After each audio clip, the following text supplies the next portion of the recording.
الحمدللہ وحدہ والصلاة والسلام علی من لا نبی بعدہ اما بعد۔ آج ہم انشاءاللہ تعالی دورہ grammar lecture number 1 part number 2 میں بسم اللہ الرحمن الرحیم کی ترکیب و اجرا اور ساتھ میں صرف اور نحو کی وہ ممکنہ بحوث جو آپ کے لیے مفید و آسان ہو وہ انشاءاللہ تعالی اس میں کریں گے۔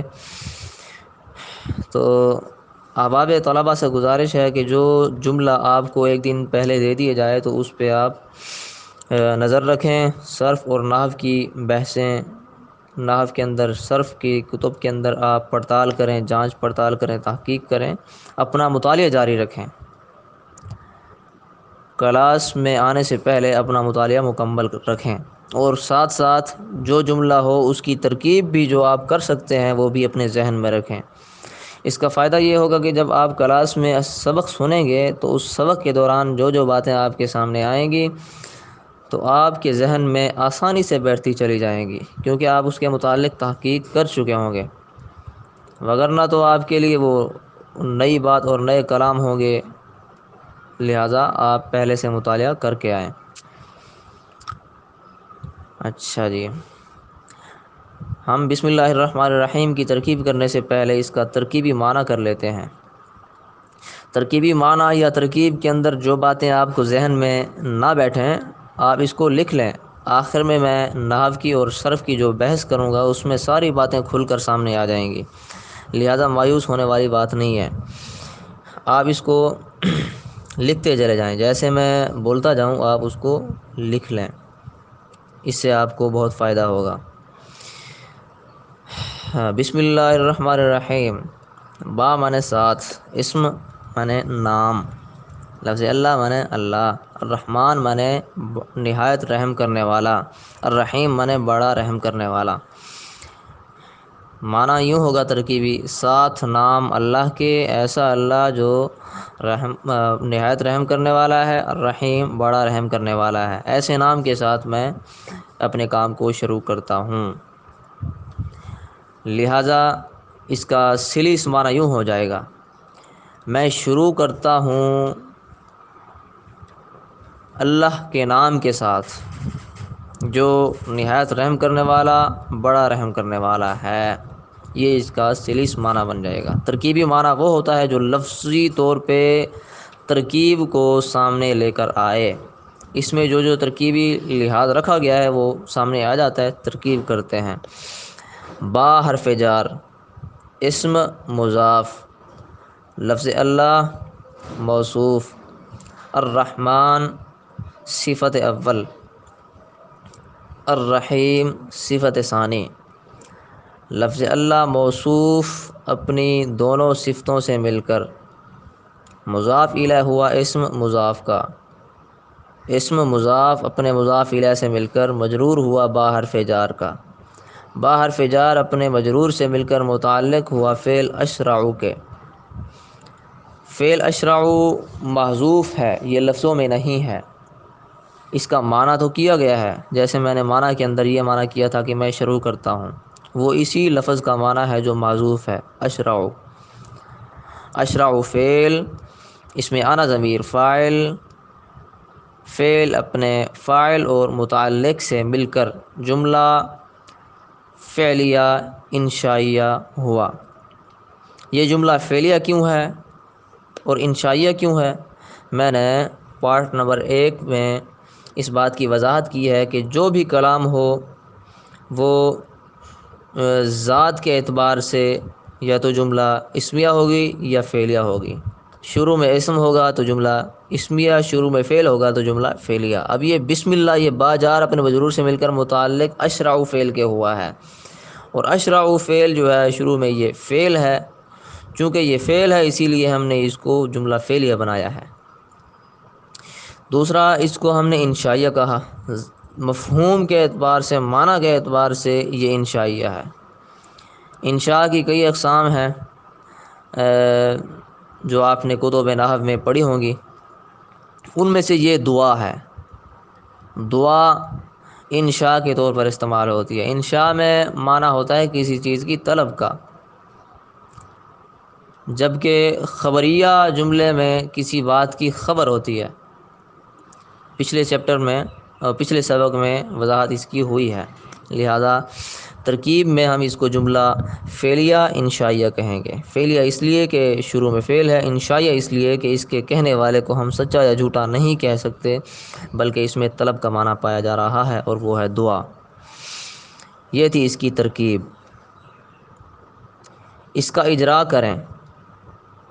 لفظ اسم اجرا کرنے کے لیے آپ کے سامنے میں جو بات رکھوں گا وہ یہ ہے کہ آپ اجرا کرنے کے لیے ایک خانہ بنائیں لفظ کا اور دوسرا خانہ بنائیں اس کے اعراب کا، تیسرا خانہ بنائیں اس اعراب کی وجہ کا، اور چوتھا خانہ بنائیں کیفیت اعراب کا۔ الغرض 4 خانے آپ نے بنانے ہیں، میں اس کی پکچر بھی سینڈ کرتا ہوں۔ تو 4 خانوں میں سے پہلے خانے میں آپ نے اس لفظ کو لکھنا ہے، جیسے یہاں ہے اسم، اسم پہلے خانے میں لکھیں گے۔ دوسرے خانے میں اس کا اعراب لکھیں گے کہ اس کا اعراب کیا ہے۔ اس کا اعراب ہے جر، ٹھیک۔ اچھا، تیسرے خانے میں اس اعراب کی آپ نے وجہ لکھنی ہے کہ اس کا جر کیوں ہے۔ تو وجہ اعراب والے خانے میں آپ نے لکھنا ہے کہ یہ با جار کا مجرور ہے۔ اچھا، اور چوتھے خانے میں آپ نے اس اعراب کے جر ہونے کی کیفیت لکھنی ہے کہ اس کی جر کس طریقے سے آئی ہے۔ تو چوتھے خانے میں جو آپ نے یہ کیفیت لکھنی ہے تو اس میں آپ یہ لکھیں گے کہ اسم کی جر زیر سے آئی ہے کیونکہ یہ اسم مفرد منصرف سے ہی ہے۔ اچھا، کتب نحو پڑھنے والے اس بات کو جانتے ہیں، آگے وضاحت ہوتی ہے۔ اچھا، یہ ہے لفظ اسم کا اجرا۔ اسی طرح لفظ اللہ کو بھی انہی 4 خانوں میں آپ نے لکھنا ہے۔ لفظ والے خانے میں لکھیں گے آپ لفظ اللہ، اعراب والے خانے میں آپ لکھیں گے کہ اس کا اعراب جر ہے، وجہ اعراب والے خانے میں آپ لکھیں گے کہ جر اس لیے ہے کہ یہ مضاف الیہ ہے۔ اچھا، اور کیفیت اعراب والے خانے میں آپ لکھیں گے کہ جر زیر سے ہے کیونکہ یہ اسم مفرد منصرف سے ہی ہے۔ بالکل اسی طرح الرحمن کو بھی آپ انہی 4 خانوں میں لکھیں۔ الرحمن لفظ کی خانے میں اور دوسرے خانے میں لکھیں گے کہ الرحمن کا اعراب جر ہے، تیسرے خانے میں آپ لکھیں گے کہ جر اس لیے ہے کیونکہ یہ صفت ہے لفظ اللہ کی۔ اچھا، اور چوتھے خانے میں آپ نے اس کے جر کی کیفیت لکھنی ہے کہ جر زیر سے ہے کیونکہ اسم مفرد منصرف سے ہی ہے۔ اور اسی طرح الرحیم، اس کا اعراب جر ہے، وجہ اعراب یہ ہے کہ یہ صفت ہے لفظ اللہ کی، اور جر زیر سے ہے کیونکہ یہ اسم مفرد منصرف سے ہی ہے۔ انہی 4 خانوں میں آپ نے اس کو بھی فٹ کرنا ہے۔ میں اس کی پکچر بنا کر سینڈ کرتا ہوں، اس سے بھی آپ کو اس کی وضاحت ہو جائے گی۔ اس کا اجرا بھی سامنے آ گیا۔ اب اس کی ترکیب اور اجرا کر لینے کے بعد ہم اس کی نحو کے اندر جاتے ہیں کہ نحو میں اس کا کیا اعتبار ہے، ان لفظوں کا۔ با کا کیا اعتبار ہے، لفظ اسم یہ مضاف جو ہے تو مضاف ہونے اور مضاف الیہ ہونے کے حوالے سے جو احکامات ہیں وہ آپ کے سامنے رکھنا مقصود ہے، کیونکہ عام طور پہ یہ ہوتا ہے کہ اکثر لوگ کتابیں تو یاد کر لیتے ہیں، پھر اس کو فٹ کرنا اور فٹ کرنے کے بعد ان کو ضبط کرنا یہ بھول جاتے ہیں۔ آپ کے سامنے یہ ساری باتیں ہم نے رکھنی ہے۔ لفظ با یہ حروف جارہ میں سے ہے جو اپنے بعد والے آنے والے اسم کو جر دیتے ہیں۔ یہ ٹوٹل 17 حروف ہیں ایک شعر میں جس کو پرو دیا گیا ہے۔ با و تا و کاف و لام و واو منذ و مزخلا ربا حاشا من ادافی عن علی حتی الی، اس کی بھی میں تصویر سینڈ کرتا ہوں۔ تو یہ ٹوٹل 17 حروف ہیں جن کو حروف جارہ کہتے ہیں۔ جارہ معنی جر دینے والے، یعنی اپنے بعد آنے والے اسم کو یہ جر دیں گے۔ با کے معنی ٹوٹل 10 ہیں جو کہ نحو کی کتب میں اور شرح میات عامل کے اندر بھی ان کو لکھ دیا گیا ہے۔ ان 10 معنی کو میں بالترتیب آپ کے سامنے پڑھتا ہوں۔ با کے 10 معنی میں سے پہلا معنی ہے الصاق کا، دوسرا استعانت، تیسرا تعلیل، چوتھا مصاحبت، پانچواں تعدیت، چھٹا مقابلہ، ساتواں قسم، اور آٹھواں استعطاف، اور نواں ظرفیت، اور دسواں زیادت۔ یہ با کے 10 معنی ہیں۔ پریشان ہونے کی بات نہیں ہے، میں وضاحت کرتا ہوں۔ با کا جو پہلا معنی ہے الصاق۔ الصاق کا معنی ہے کسی چیز کا ملنا۔ اب یہ لفظ جہاں آئے گا اور الصاق والا معنی پایا جا رہا ہوگا تو اس میں ملنے کا معنی موجود ہوگا۔ جیسے ایک مثال ہے، مررت بزیدن، مررت گزرا میں، بزیدن زید کے ساتھ۔ اس میں الصاق والا معنی پایا گیا ہے، الصاق کا معنی ملنا۔ اب میں جب زید کے ساتھ سے گزرا، میرا ملان زید کے ساتھ ہو گیا نا، یعنی میں زید کے ساتھ ہی مل کر گزرا، اس کے ساتھ ہو کر گزرا، تو یہ ملنے والا معنی اس میں پایا گیا۔ اسی لیے اس معنی کو با الصاق کہتے ہیں۔ اچھا، اس کی الصاق والی مثال کیا ہے؟ مررت بزیدن، گزرا میں زید کے ساتھ، الصاق والا معنی آ گیا۔ با کا دوسرا معنی ہے استعانت۔ استعانت معنی ہے کہ مدد طلب کرنا، اور با جہاں آ جائے تو با کے بعد والے اسم سے مدد طلب کی جا رہی ہوتی ہے کسی کام کے لیے۔ جیسے مثال ہے، کتبت بالقلم، لکھا میں نے قلم کے ساتھ۔ اب با کے بعد آنے والا اسم ہے القلم۔ قلم کے ذریعے ہم نے لکھنے کی مدد طلب کی ہے، لکھنے کے لیے ہم نے قلم سے مدد طلب کی ہے۔ اس میں معنی استعانت کا یعنی مدد طلب کرنے کا آ گیا، اسی لیے اس کو با استعانت کہتے ہیں۔ تیسرا معنی ہے تعلیل کا۔ تعلیل کہتے ہیں علت بیان کرنا، تو با علت کے معنی بیان کرنے کے لیے بھی آتی ہے۔ جیسے انکم ظلمتم انفسکم باتخاذکم العجل، اس میں باتخاذ میں با کھڑا ہے، معنی ہے بے شک تم نے ظلم کیا اپنے آپ پر بوجہ بنا لینے تمہارے بچھڑے کو معبود۔ بچھڑے کو معبود بنا لینے کی وجہ سے، اس علت کی وجہ سے تم نے اپنے آپ پر ظلم کیا۔ گویا ظلم کرنے کی علت اور وجہ کیا ہوئی؟ بچھڑے کو معبود بنانا، اور اسی لفظ پر با کھڑا ہے۔ گویا بچھڑے کو معبود بنا لینے والی علت کا پتہ ہمیں کیسے چلا؟ با کے ساتھ۔ تو با تعلیل کے لیے بھی آتی ہے، یہ تیسرا معنی ہو گیا، اسی لیے اس کو با تعلیل کہتے ہیں۔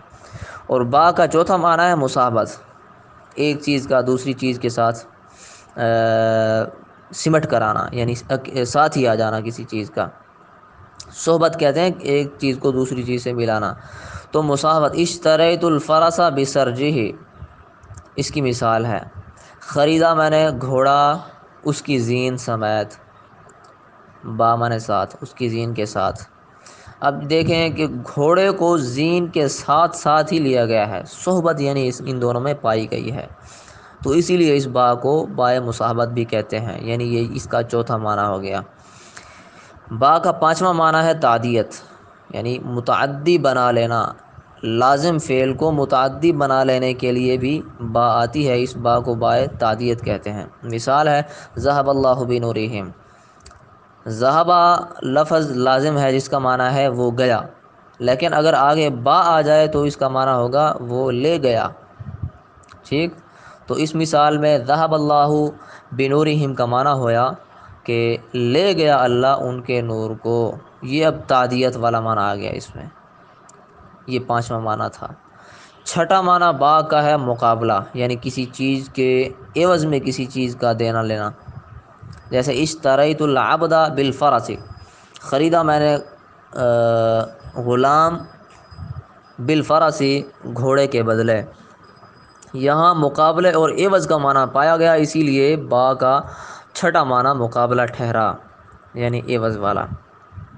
ساتواں معنی با کا ہے قسم، یعنی با کے ذریعے قسم اٹھائی جاتی ہے، قسم والا معنی اس میں پایا جاتا ہے۔ جیسے باللہ لافعلن کذا، قسم اللہ کی البتہ میں ضرور کروں گا یہ کام، تو اس میں قسم والا معنی پایا گیا ہے، اسی لیے اس کو با قسم کہتے ہیں۔ با کا آٹھواں معنی استعطاف ہے، یعنی رحم اور نرمی طلب کرنا۔ جیسے ارحم بزیدن، رحم کر تو زید کے ساتھ، اس میں با آیا ہے، با سے پتہ چلا کہ زید کے واسطے رحم طلب کیا جا رہا ہے، یعنی نرمی طلب کی جا رہی ہے۔ ارحم بزیدن، رحم کر تو زید کے ساتھ۔ با کا نوواں معنی ہے ظرفیت۔ ظرف کہتے ہیں کسی چیز کا کسی وقت یا جگہ میں ہونا۔ زید بالبلد، اس کی مثال ہے زید شہر میں ہے۔ اب اس با سے ہمیں معلوم ہوا کہ بلد کے ذریعے یہ بتایا جا رہا ہے زید کا شہر میں ہونا، تو یہ ظرفیت والا معنی ٹھہرا، یعنی ظرف کسی چیز کی جگہ یا وقت میں کسی چیز کو ٹھہرانا۔ زید بالبلدی، زید شہر میں ہے، یہ اس کا ظرفی معنی ہو گیا۔ با کا 10واں معنی ہے کہ یہ زائدہ ہوتا ہے، اس کا لفظوں میں کوئی معنی نہیں ہو رہا ہوتا، جیسے وَلَا تُلْقُوا بِأَيْدِيكُمْ إِلَى التَّهْلُكَةِ، وَلَا تُلْقُوا معنی نہ ڈالو، ایدیکم اپنے ہاتھوں کو، إِلَى التَّهْلُكَةِ ہلاکت کی طرف، با کا معنی اس میں نہیں ہوا، لہذا یہ با زائدہ ہے۔ با کے یہ 10 معنی ہیں، ان کو ازبر کر لیں، یاد کر لیں۔ اگر کسی کو لکھے ہوئے مطلوب ہوں تو وہ میں آپ کو لکھے ہوئے بھی سینڈ کر سکتا ہوں، آپ نے ان کو ازبر کر لینا ہے، لکھ بھی لیں اس کو۔ یہ تھی بات با کی۔ دوسرے نمبر پر ہے اسم کا لفظ۔ بسم اللہ الرحمن الرحیم والے جملے میں دوسرے نمبر پر اسم والا لفظ ہے۔ اسم کو ہم نے ترکیب میں مضاف بنایا تھا۔ مضاف جو ہے یہ اپنے بعد والے اسم کی طرف اس کی نسبت ہوتی ہے۔ مضاف اور مضاف الیہ کے حوالے سے آپ دیکھیں کہ اضافت وہ ترکیب ہے، وہ مرکب ہے کہ جس میں پہلے کلمے کو دوسرے کلمے کی طرف مضاف کر کے اس کی طرف نسبت کر دی جائے۔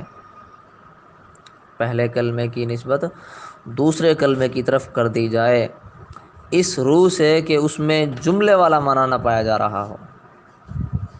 ٹھیک، اچھا، جیسے کتاب و زیدن، زید کی کتاب، اس میں کتاب کو زید کی طرف منسوب کر دیا گیا ہے۔ بالکل اسی طرح اس جملے میں بسم اللہ میں اسم کو لفظ اللہ کی طرف منسوب کر دیا گیا ہے، اللہ کا نام۔ مضاف اور مضاف الیہ کے احکام میں آپ اس بات کو مد نظر رکھیں کہ مضاف جو ہے یہ مضاف الیہ سے ہمیشہ پہلے آئے گا، مضاف اپنے مضاف الیہ سے ہمیشہ پہلے ہی آئے گا۔ دوسرا یہ کہ مضاف کا اعراب عامل کے مطابق ہوتا ہے، جبکہ مضاف الیہ ہمیشہ مجرور ہوگا۔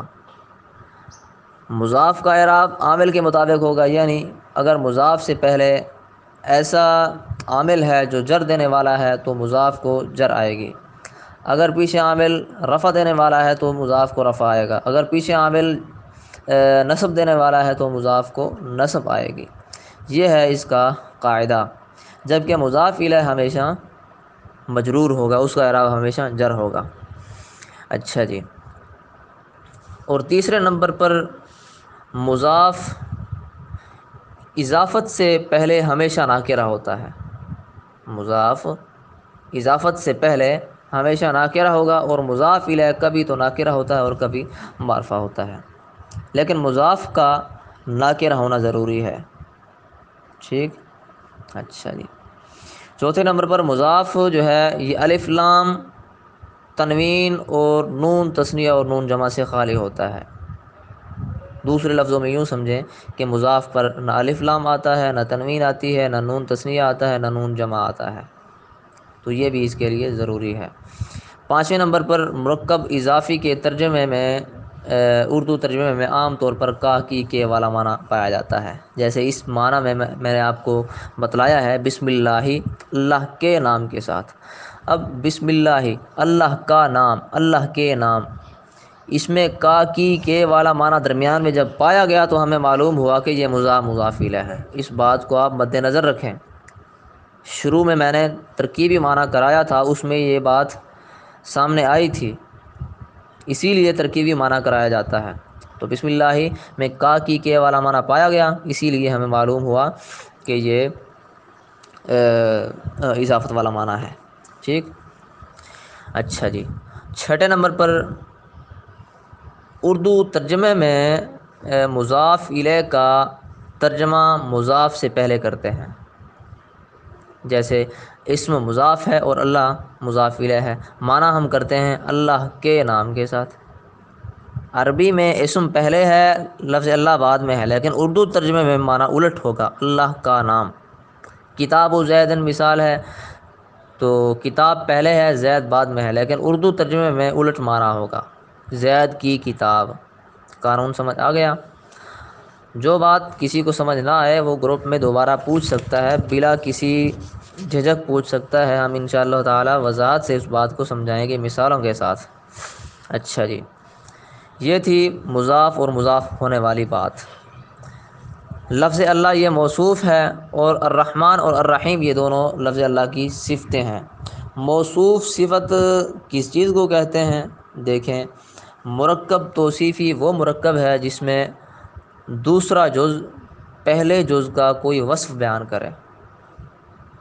لفظ اللہ یہ پہلا کلمہ ہے اور الرحمن یہ دوسرا کلمہ ہے، تو پہلے کلمے کی صفت آگے جو بیان کرے اس کلمے کو صفت کہتے ہیں۔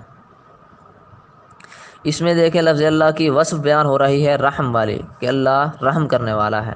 اس وصف کو جب ہم نے دیکھا تو ہم نے کہہ دیا کہ الرحمن یہ اللہ کی صفت ہے۔ ٹھیک، تو یہ ہے موصوف صفت ہونا۔ موصوف صفت کے احکام بھی آپ ذہن میں رکھیں، اس کو بلکہ لکھ بھی لیں کہ صفت کا جو اعراب ہوگا وہ موصوف جیسا ہوگا، صفت کا اعراب موصوف جیسا ہوگا، جس طرح اعراب موصوف کا ہوگا۔ اس طرح اس مثال میں دیکھیں لفظ اللہ کا اعراب جر ہے، تو الرحمن کا اعراب بھی اسی وجہ سے جر ہے۔ اچھا، الرحیم کا اعراب جر ہے تو وہ اسی وجہ سے جر ہے کہ یہ لفظ اللہ کی صفت ہے۔ الغرض موصوف اور صفت کا اعراب ایک ہی ہوگا۔ اچھا، اور صفت واحد ہونے میں، تثنیہ ہونے میں، جمع ہونے میں، مذکر ہونے میں، مؤنث ہونے میں، معرفہ ہونے میں، ناکرہ ہونے میں اپنے موصوف کے تابع ہوتی ہے۔ دوسرے لفظوں میں یوں سمجھیں کہ موصوف اگر واحد ہوگا تو صفت واحد ہوگی، موصوف تثنیہ ہوگا تو صفت تثنیہ ہوگی، موصوف جمع ہوگا تو صفت بھی جمع ہوگی، موصوف مذکر ہوگا تو صفت بھی مذکر، موصوف مؤنث تو صفت بھی مؤنث، موصوف معرفہ تو صفت بھی معرفہ، موصوف ناکرہ تو صفت بھی ناکرہ ہوگی۔ تو یہ باتیں آپ کو ذہن میں رکھنی ہیں۔ اس مثال میں دیکھیں لفظ اللہ کا جو ہے نا، لفظ اللہ یہ مذکر ہے، اسی وجہ سے الرحمن اور الرحیم یہ دونوں صفتیں بھی مذکر آئی ہیں۔ اچھا، لفظ اللہ یہ واحد ہے، اسی وجہ سے اس کی صفتیں بھی واحد آئی ہیں۔ ٹھیک، تو یہ باتیں آپ نے ذہن میں رکھنی ہے۔ اور اسی طرح دیکھیں لفظ اللہ یہ معرفہ ہے، اسی وجہ سے الرحمن اور الرحیم بھی معرفہ ہی آئے ہیں، یعنی الف لام کے ساتھ معرف ہو کر آئے ہیں۔ تو یہ ساری باتیں آپ نے ذہن میں رکھنی ہیں۔ اچھا جی، یہ ہے موصوف اور صفت کی تعریف اور اس کے احکام، آپ نے ان کو مد نظر رکھنا ہے اور یاد رکھنا ہے ازبر۔ اگر کسی کو کوئی بات سمجھ نہ آئے وہ آپ پوچھ بھی سکتے ہیں، میں کتابوں کے حوالے بھی سینڈ کر دیتا ہوں انشاءاللہ تعالی، اگر کسی نے پوچھا تو۔ یہ تھی نحو کے حوالے سے بحث۔ صرف کے حوالے سے آپ بحث کو سمجھیں کہ صرف میں ہم ان چیزوں کو لیں گے جن کے صیغے ہو سکتے ہیں۔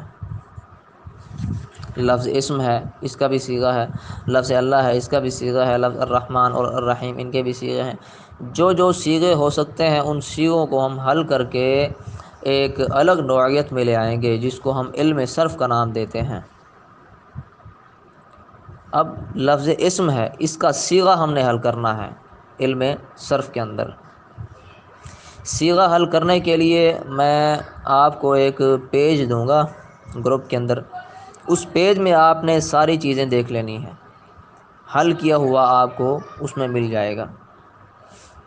وہ میں لفظوں میں بھی آپ کو سمجھاتا ہوں کہ جو بھی لفظ ہو عربی کے اندر جس کا صیغہ ہونا ممکن ہو اس کو آپ پہلے خانے میں لکھ دیں۔ اس کے بعد 11 خانے بنا لیں، 11 خانے۔ پہلے خانے میں آپ اس لفظ کو لکھیں گے، جیسے اس مثال میں لفظ اسم ہے، دوسرے خانے میں اس کا معنی، تیسرے خانے میں سے اقسام میں سے جو ہوگا وہ آپ اس میں لکھیں گے، اور چوتھے خانے میں اس کا صیغہ لکھیں گے۔ اچھا، پانچویں خانے میں اس کا باب لکھیں گے، چھٹے خانے میں آپ شش اقسام لکھیں گے، اور ساتویں خانے میں ہفت اقسام لکھیں گے، آٹھویں خانے میں اس کا مادہ لکھیں گے، نویں خانے میں وزن لکھیں گے، اور 10ویں خانے میں اس کا اصل لکھیں گے کہ اس کی اصل کیا ہے، اور 11ویں خانے میں اس کی تعلیل ہوگی اگر وہ اپنی اصل پر نہیں ہوگا تو۔ بات مثالوں میں سمجھیں۔ لفظ اسم ہے، ہم اس کو لیتے ہیں اب۔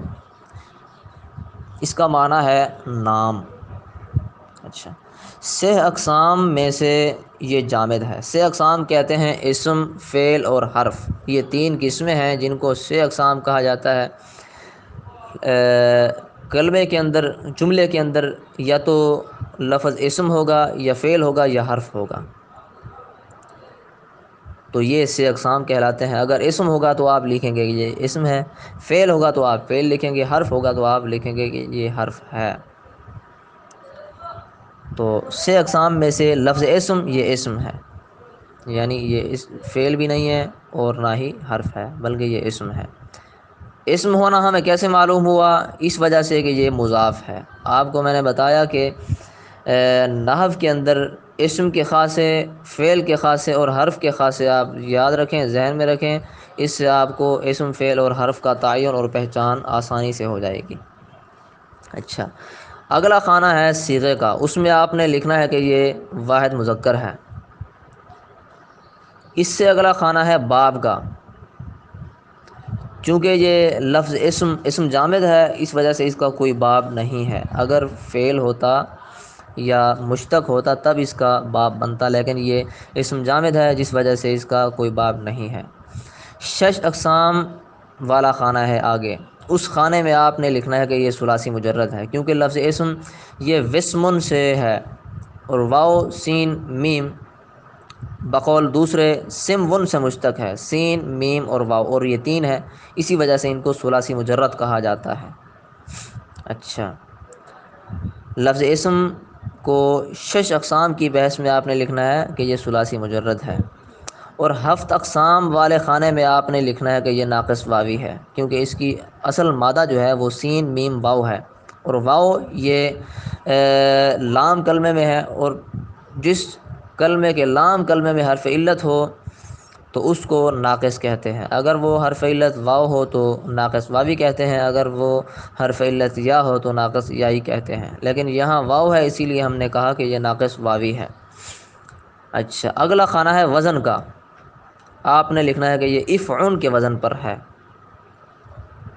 میں تعلیل میں اس کی وضاحت کرتا ہوں۔ اچھا، اگلا خانہ ہے اصل کا، کہ اسمن کی اصل کیا ہے؟ اس کی اصل ہے سم ون۔ سم ون یہ اصل ہے اسمن کی۔ تعلیل اس کی یوں ہوئی ہے کہ واو کو ہم نے حذف کر دیا، سم ون کے آخر میں جو واو ہے اس کو ہم نے حذف کر دیا، اس کے بالمقابل اس کے عوض میں ہم نے شروع میں حمزہ وصلی لگا دیا۔ جب حمزہ وصلی لگ گیا تو یہ بن گیا اسمن۔ ٹھیک، یہ خلاف قاعدہ، خلاف قیاس ہم نے ایسا عمل کیا ہے جو کہ عرب کے اندر رائج ہے، سم ون کو اسمن کہا جاتا ہے۔ ٹھیک، تو اس بات کو آپ نے یاد رکھنا ہے۔ یہ تھا اسم کا صیغہ۔ لفظ اللہ، اس کے بارے میں کافی اختلاف ہے، لیکن بالکل مختصر سی بحث میں آپ کو اس کا صیغہ حل کرایا جاتا ہے، وہ یوں کہ لفظ اللہ سے اقسام میں سے اسم جامد ہے، صیغہ یہ واحد مذکر ہے، اس کا باب کوئی نہیں آتا، شش اقسام میں سے یہ ثلاثی مجرد ہے، ہفت اقسام میں سے یہ محموز الفا ہے، مادہ اس کا حمزہ، لام اور ہا ہے، اور اس کی اصل الالہ ہے۔